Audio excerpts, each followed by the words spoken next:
ನಮಸ್ಕಾರ. ಕಗ್ಗ ಮಾರ್ಗದಲ್ಲಿ ಮುಂದುವರಿತಾ ಇವತ್ತಿನ ಕಗ್ಗ.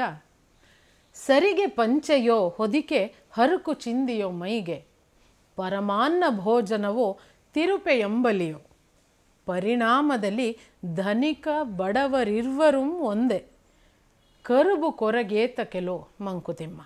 631ನೇ ಕಗ್ಗ ಇದು. ನಾವು ಮೈಮೇಲೆ ಹೊದ್ಕೊಂಡಿರುವಂಥ ಬಟ್ಟೆ ಸರಿಗೆ ಪಂಚೆನೋ, ರೇಷ್ಮೆ ಪಂಚೆನೋ ಅಥವಾ ಹರಕು ಚಿಂದಿನೋ.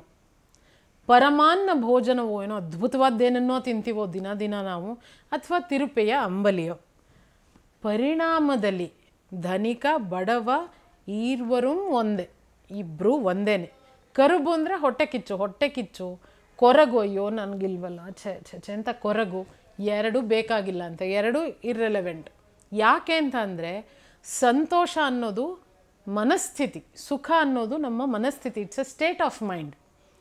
ನಾನು ಹಾಕ್ಕೊಂಡಿರೋ ಬಟ್ಟೆಗಾಗಲಿ, ನಾನು ತಿನ್ನೋ ಅನ್ನಕ್ಕಾಗಲಿ ಅದನ್ನು ಬದಲಿಸುವ ಶಕ್ತಿ ಇಲ್ಲ. ಮೈ ಮೇಲೆ ಹಾಕಿಕೊಳ್ಳೋ ಬಟ್ಟೆ ಅದರ ಉದ್ದೇಶವೇ ಬೇರೆ. ತಿನ್ನುವ ಅನ್ನ ಹೊಟ್ಟೆ ತುಂಬಿಸೋಕ್ಕೆ, ಮುಂದಿನ ಕೆಲಸಕ್ಕೆ ಎನರ್ಜಿ ಕೊಡೋದಕ್ಕೆ ಅಷ್ಟೇ. ಅದು ಬಿಟ್ಟು ಯಾವಾಗ ನಾವು ಹಾಕ್ಕೊಳ್ಳೋ ಬಟ್ಟೆಗೆ, ತಿನ್ನುವ ಅನ್ನಕ್ಕೆ ಸ್ಟೇಟಸ್ನ ಅಪ್ಲೈ ಮಾಡ್ತೀವಿ, ನಾನು ಇಂಥದ್ದು ತಿಂದೆ ಆದ್ದರಿಂದ ನಾನು ಶ್ರೇಷ್ಠ, ಅವನಂಥದ್ದು ತಿಂತಿದ್ದಾನೆ ಆದ್ದರಿಂದ ಅವನು ನೀಚ, ಈ ಥರದ್ದು ಮಾಡ್ತೀವಿ. ಆಗಲೇ ನಮಗೂ ಸಮಸ್ಯೆ ಆಗೋದು. ಇನ್ನೊಬ್ಬರು ಆವಾಗ ನಮಗಿಂತ ಚೆನ್ನಾಗಿರೋದು ಉಡೋರ್ದು ನೋಡಿದಾಗ, ನಮಗಿಂತ ಚೆನ್ನಾಗಿರೋದು ತಿಂದು ನೋಡಿದಾಗ, ಅಯ್ಯೋ ಅವ್ರ ಹತ್ರ ಇದೆ ನಮ್ಮ ಹತ್ರ ಇಲ್ಲ ಅಂತ ಸಂಕಟ ಆಗುತ್ತೆ. ನಮಗಿಂತ ಕಡಿಮೆದು ತಿನ್ನೋರನ್ನ, ಕಡಿಮೆದು ಉಡೋರನ್ನ ನೋಡಿದಾಗ, ಇದೇನು ಅವನು ಅಂಥದ್ದು ಉಡ್ತಾನೆ, ಅವನಿಂದ ದೂರ ಇರಬೇಕು ಅಂತ. ಇವು ಯಾವುದಕ್ಕೂ ಸ್ಟೇಟಸ್ಗೂ ಅಪ್ಲೈ ಆಗೋದಿಲ್ಲ. ನಾನು ಸುಖವಾಗಿರ್ತೀನಿ ಅಂತ ಡಿಸೈಡ್ ಮಾಡಿದ್ರೆ ನಾನು ಸುಖವಾಗಿರ್ತೀನಿ ಅಷ್ಟೇ. ಒಂದು ಊರಲ್ಲಿ ಒಬ್ಬ ಹುಚ್ಚ ಇದ್ನಂತೆ. ಅವನು ಬೀದಿ ಹೊರಗಡೆ ಮಠದ ಜಗಲೀಲಿ ಕೂತಿರ್ತಿದ್ನಂತೆ. ಯಾವಾಗಲೂ ಹೀಗೆ ಕೂತಿರ್ತಿದ್ನಂತೆ. ಏನೋ ಹಿಂಗೆ ಕೂತಿದ್ಯಾ ಅಂತ ಮಕ್ಕಳೆಲ್ಲ ಕಿಚಾಯಿಸಿದ್ರೆ, ಹಂಗೆಲ್ಲ ಮಾತಾಡಕೂಡ್ದು, ನಾನು ರಾಜ ಭೋಜ ಅಂತ ಅಂತಿದ್ನಂತೆ. ನನಗೆ ಗೊತ್ತು ಅವನು ಹುಚ್ಚ ಅಂತ, ಅವನಿಗೆ ಗೊತ್ತು ಅವನು ಹುಚ್ಚ ಅಂತ, ಇನ್ಯಾರೋ ಒಬ್ಬ ಹುಡುಗಂಗೆ ಗೊತ್ತು. ಆ ಹುಚ್ಚನಿಗೆ ಗೊತ್ತಿಲ್ಲ ಅವನು ಹುಚ್ಚ ಅಂತ. ಅವನೇನು ನಂಬಿದ್ದಾನೆ, ಅವನು ನಾನು ಭೋಜರಾಜ ಅಂತ ನಂಬಿದ್ದಾನೆ. ತಾನು ಭೋಜರಾಜ ಅಂತ ಅಂದ್ಕೊಂಡ್ರೆ ಅವನು ಭೋಜರಾಜನೇ. ಅವನು ಹಾಗೇನೆ. ನನ್ನ ಗೆಳತಿಯೊಬ್ಬಳ ತಂದೆ, ಅವ್ರ ಹತ್ರ ಒಂದು ಹಳೇ ಕಾರಿತ್ತು. ಹಳೇದು ಅಂದರೆ ಹಳೇದು. ಅದು ಆ ಥರನೇ.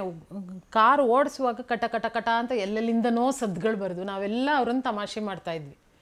ಸೊ ಎಲ್ಲರೂ ಗಲಾಟೆ ಮಾಡಿ ಹಿಂಸೆ ಮಾಡಿದ್ವಿ. ಇದೇನು ಅಂಕಲ್ ಇಂಥ ಕಾರ್, ತುಂಬ ಉನ್ನತ ಪದವಿಯಲ್ಲಿದ್ದರು, ಅವ್ರದ್ದೇ ಒಂದು ಕಂಪನಿ ನಡೆಸ್ತಾಯಿದ್ರು ಅವರು.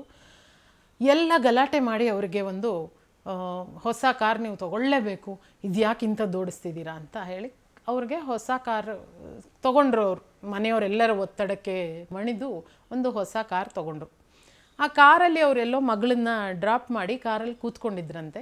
ಪಾರ್ಕಿಂಗ್ ಲಾಟಲ್ಲಿ ಎಲ್ಲ ಅವರೊಬ್ಬರು ಡ್ರೈವರ್, ಪಕ್ಕದ ಕಾರಿನ ಡ್ರೈವರು ಇವರನ್ನು ಮಾತಾಡಿಸ್ತಾ ಇದ್ರು. ಕೊನೆಯಲ್ಲಿ ಮಾತಿನ ಇದರಲ್ಲಿ ಅವ್ರಿಗೆ ಅರಿವಾಯಿತು, ಇವರು ಡ್ರೈವರ್ ಅಲ್ಲ, ಕಂಪನಿ ಮಾಲೀಕರು ಒಂದು ಅಂತ. ಅವ್ರು ಅಂದ್ಕೊಂಡಿದ್ರು ಇವರು ಡ್ರೈವರೇ ಅಂತ ಅಲ್ಲಿವರೆಗೆ. ಅದಕ್ಕೆ ಅವರು ಕೊಟ್ಟಿದ್ದ ಎಕ್ಸ್ಪ್ಲನೇಷನ್ ತುಂಬ ಚೆನ್ನಾಗಿತ್ತು. ಎಲ್ಲಿವರೆಗೆ ನಾನು ಆ ಕಟಾರ ಕಾರನ್ನು ಓಡಿಸ್ತಾ ಇದ್ದೆ, ಅಲ್ಲಿವರೆಗೆ ಯಾರೂ ನನ್ನ ಡ್ರೈವರ್ ಇರಬಹುದು ಅಂತ ಕನ್ಫ್ಯೂಸ್ ಮಾಡ್ಕೊಂಡಿರಲಿಲ್ಲ. ಯಾಕೆ ಅಂದರೆ, ನನಗಿದು ಸರಿಯಾಗಿದೆ ಅಂತ ಅಂದ್ಕೊಂಡಿದ್ದೆ, ನಾನು ಅದರ ಮಾಲೀಕ ಅಂತ ನಾನು ನಂಬಿದ್ದೆ. ಸೊ ಯಾರೂ ನನ್ನನ್ನು ಹಾಗೆ ಕನ್ಸಿಡರ್ ಮಾಡಲಿಲ್ಲ.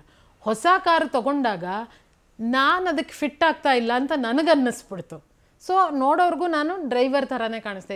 ಇವ್ನು ನೋಡಿದ್ರೆ ಆ ಕಾರನ್ನು ಕೊಂಡ್ಕೊಳ್ಳೋನ್ ಥರ ಕಾಣಿಸ್ತಾ ಇಲ್ಲ ಅಂತಲೇ ಜನರಿಗೆ ಅನ್ನಿಸ್ತು ಅಂತ. ನಾನು ಹೇಗೆ ಫೀಲ್ ಮಾಡ್ತಾ ಇದ್ದೀನಿ, ನಾನು ಮಾಲೀಕನ ಹಾಗೆ ಫೀಲ್ ಮಾಡ್ತಾ ಇದ್ದರೆ ನಾನು ಕಟಾರ ಕಾರಲ್ಲೂ ದೊಡ್ಡ ಮನುಷ್ಯನ ಹಾಗೆ ಕಾಣಿಸ್ತೀನಿ. ನಾನು ಹಿಂಗೆ ಕಾಣಿಸ್ತಾ ಇದ್ದೀನಿ ಅಂತ ಅಂದ್ಕೊಂಡ್ರೆ ಉಳಿದವ್ರಿಗೂ ಹಾಗೆ ಕಾಣಿಸ್ತಾ ಇರ್ತೀನಿ. ಸೊ ಸುಖ, ರೇಷ್ಮೆ ವಸ್ತ್ರ, ಮೃಷ್ಟಾನ್ನ ಭೋಜನ ಎಲ್ಲವೂ ನನ್ನ ತಲೆಯಲ್ಲಿರೋದು, ನಾನು ಬದುಕುವ ರೀತಿಯಲ್ಲಿರೋದು. ನಮ್ಮ ಬದುಕು ಇಡೀ ಸಾಗೋದೇ ನಮ್ಮ ತಲೆಯಲ್ಲಿ. ಆದ್ದರಿಂದ ಕರುಬು ಕೊರಗು ಏನೂ ಮಾಡ್ಕೊಳ್ಬೇಕಾದ ಅವಶ್ಯಕತೆ ಇಲ್ಲ. ನನ್ನನ್ನು ನಾನು ಸುಖಿ ಅಂತ ನಂಬಿದ್ರೆ ನಾನು ಸುಖಿಯಾಗಿರ್ತೀನಿ. ನನ್ನ ಹತ್ರ ಏನು ರಿಸೋರ್ಸಸ್ ಇದೆ ಅಷ್ಟರಲ್ಲಿ ನಾನು ಸುಖವಾಗಿರೋದನ್ನು ಪಡ್ಕೊಳ್ಳಬಲ್ಲೆ. ನಾನು ಸುಖವಾಗಿಲ್ಲ, ಕರುಬು ಕೊರಗು ಇಟ್ಕೊಂಡು ಇರ್ತೀನಿ ಅಂತ ಅಂದರೆ ಯಾವುದೇ ಸ್ಥಿತಿಯಲ್ಲೂ ಅದಕ್ಕಿಂತ ಮೇಲಿನವ್ರು ಇರ್ತಾರೆ. ನಾವು ಕರುಬುತ್ತಾ ಕೊರಗುತ್ತಾ ಬದುಕು ಕಳೀಬಹುದು.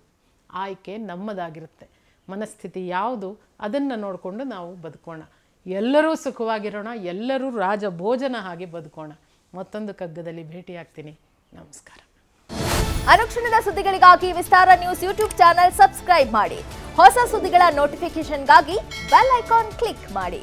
ಲೇಟೆಸ್ಟ್ ಅಪ್ಡೇಟ್ಸ್ಗಾಗಿ www.vistaranews.com ವೆಬ್ಸೈಟ್ಗೆ ವಿಸಿಟ್ ಮಾಡಿ. ಅಂಗೈಯಲ್ಲೇ ಜಗತ್ತಿನ ಸುದ್ದಿ ತಿಳಿಯಲು ವಿಸ್ತಾರ ನ್ಯೂಸ್ ಕನ್ನಡ ಆಪ್ ಡೌನ್ಲೋಡ್ ಮಾಡಿ.